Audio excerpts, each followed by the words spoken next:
this the Defensive Player of the Year? As we know, Mikal Bridges is now a New York Knick, and one of the things that the New York Knicks had going for them last year was how good of a defensive team they were, especially after trading for OG. We already know, in the month of January, their defense was #1 by far. It was like incredible. Well, now you added another player who has been a candidate for Defensive Player of the Year in the past. And while they did lose Hartenstein, who was a good defender, they added Mikal Bridges. So I wouldn't be surprised if they're the #1 defensive team in the league. Now you may be thinking, why am I saying Mikal Bridges and not OG? Well, Mikal Bridges, we know, is Iron Man. So he's going to play every single game, and that's not an exaggeration. While I'm hoping OG is healthy, and I expect him to be healthy, at the same time, we know OG has had his injury history, and the NBA has those new rules where you have to play at least 65 games to qualify for an award. So even if OG's defense is better than Mikal's, if he doesn't meet that threshold, he can't win the award. I feel confident in saying that the Knicks will be one of the top, if not the top defensive team in the league, combined with the fact that Mikal Bridges is going to be a huge part of why they are the #1 defense. And again, he's going to play every single game. So he is going to get the recognition for being such a good defender. I think if you have the #1 defense in the league or close to it, one of your players is probably going to win Defensive Player of the Year. Because I need to look at the statistics because I don't know how true this is. But like, for example, last year, the Minnesota Timberwolves were the #1 defense.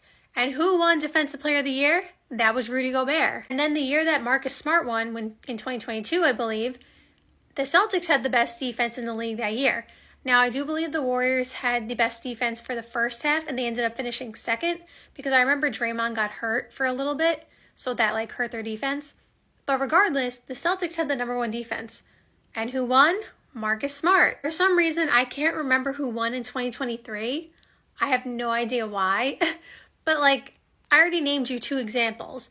It seems to be if you are the #1 defensive team in the league, there's a reason for that. So that is why I think Mikal Bridges, not the New York Knicks, Mikal Bridges has a good chance to win the award. We know that Mikal Bridges is going to take one of the opposing team's best player every single game. And he's just such a good defender, 6'8", 6'9", super long arms. I don't know what his wingspan is, but I think it's large. His arms are just so long, in a good way.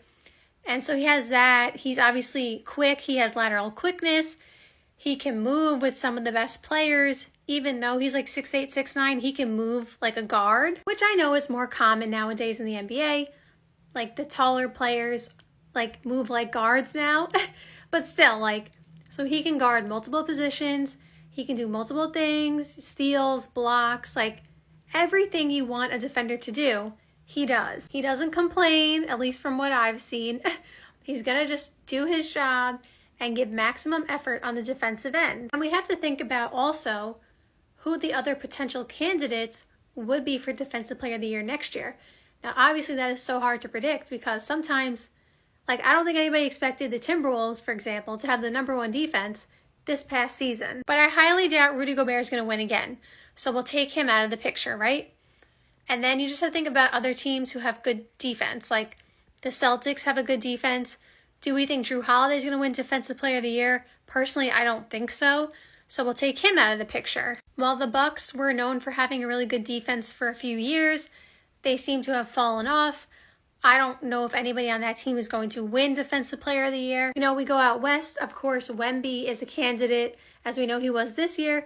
So that is someone to look out for, of course, the Spurs and Victor Wembanyama. It'd be funny if OKC ends up with a top defense and Isaiah Hartenstein is a candidate for Defensive Player of the Year against Mikal Bridges, because obviously Hartenstein was on the Knicks last year and is a very good defender.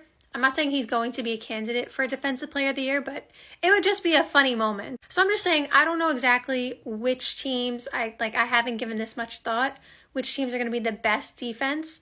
But like I just mentioned, I don't think Rudy Gobert is going to win again. I don't think it's going to be Jrue Holiday. And so I think that gives Mikal Bridges a really good shot to take the award. Because something that he also benefits from is the fact that he's playing for the New York Knicks. The New York Knicks are, of course, one of the most historic franchises. The fan base is especially going wild right now. Like, so many people are watching the Knicks. And so Mikal Bridges is going to have a lot of people watching him. I know you're thinking like every NBA team has everybody watching them. And all these sports writers and all these things and the people who vote have to, or, watch all NBA games because they're NBA fans, right? Well, yes, that is technically true, but we know some teams get more viewership, more attention than others, and Mikal Bridges is joining a team that is ascending, that is gaining so much popularity, and so he's going to be right front and center stage for all the voters to see. So to me, he benefits from that because every defensive play he makes, the fans are going to hype up, go crazy, and as they should, it's their team. But I'm saying, like, I feel like he's going to get a ton of attention in a good way on his defense. And so therefore, it's also going to help him, potentially win the award.